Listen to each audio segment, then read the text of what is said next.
One of the novels written by Bruce Marshall, this quote actually was attributed to G.K. Chesterton, but as I read and I realized that this is a fake internet rumor, but actually this is found in Bruce Marshall's novel, The World, the Flesh, and the Father Smith. And there is a conversation that goes on between the seductress young woman and the Father Smith. And hear this, what the seductive young woman says. Her name was Agdala. She says here that religion is only a substitute for sex. So what she is saying is to the father, because they don't marry, right? So the father, she was telling that actually you cannot enjoy that. That's the reason you became a father or a priest. And you made it as a substitute. That's what she says to him. Now Father Smith gives a beautiful counter to her words. You know what he says? I still prefer to believe that sex is a substitute for religion.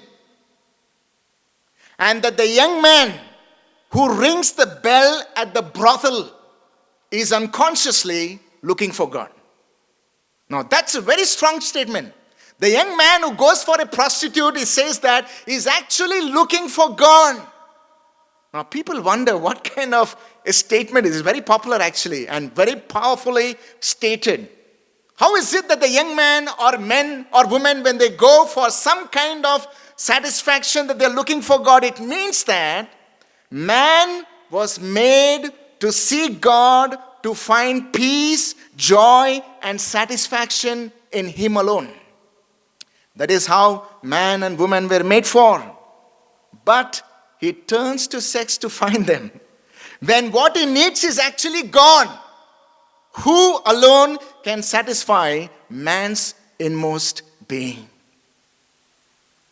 So when he said that, when the young man goes to the brothel and ring the bell, is looking for God, his heart is hungry. His heart is hungry, but is going to wrong places for satisfaction when it is God alone who can satisfy him fully.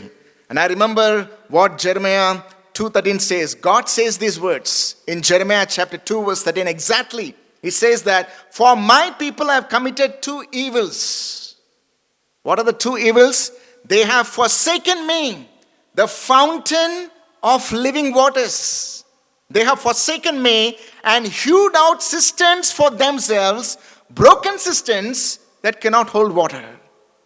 They have forsaken me. Instead of finding satisfaction in me, security in me, joy in me, they have digged their own methods of how they can treat their emotional and psychological insecurities. And in this way, they have become miserable. And one of my favorite psalms is this.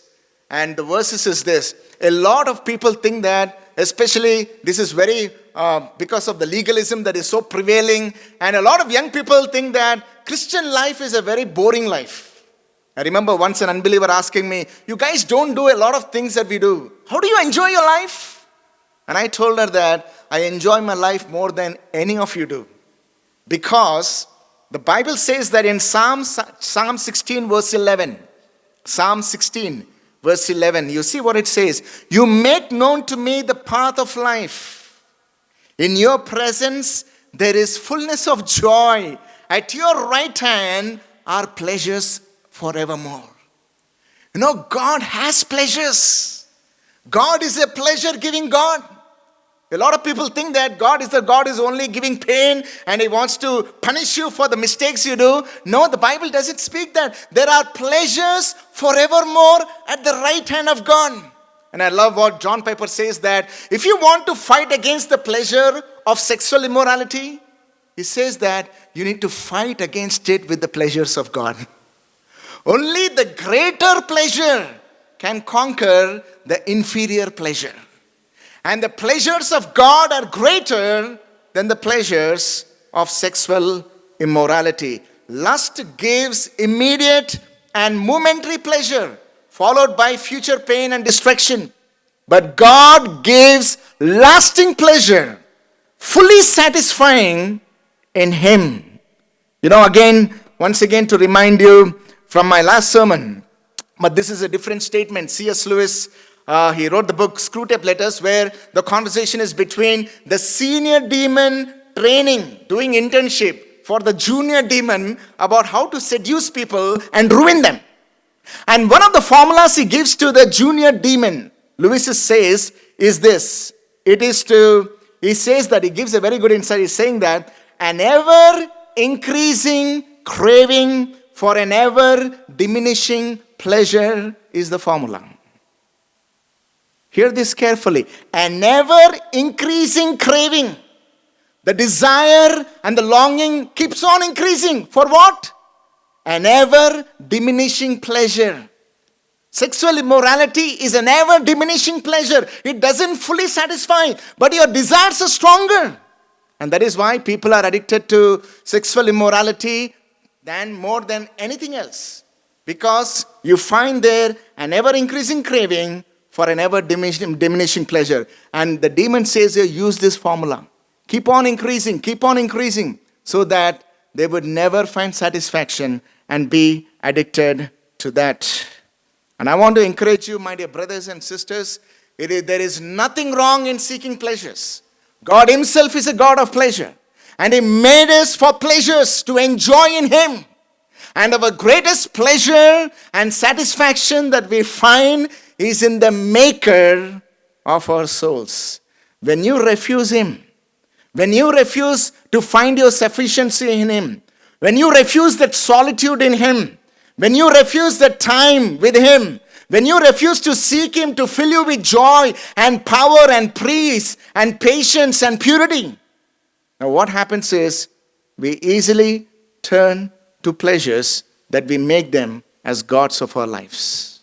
I love what Jonathan Edwards says, that some make gods of their pleasures. That is exactly.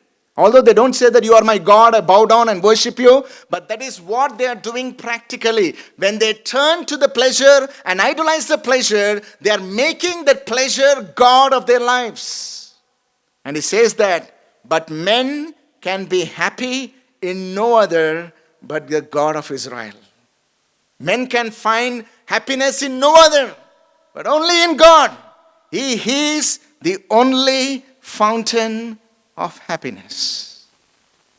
Now, this is one thing that I have learned to do in my own heart and in my own life, and I want to encourage you with this, is one of the things that we have to constantly look to God and say that, Lord, satisfy me with your pleasures.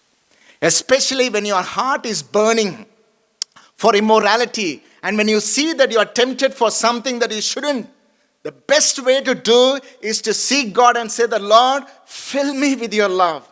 Give me the grace to experience love. Give me the mercy and be filled and satisfied in your presence. Lord, you satisfy me with your presence and pleasures, so that my heart would not be longing for sinful pleasures.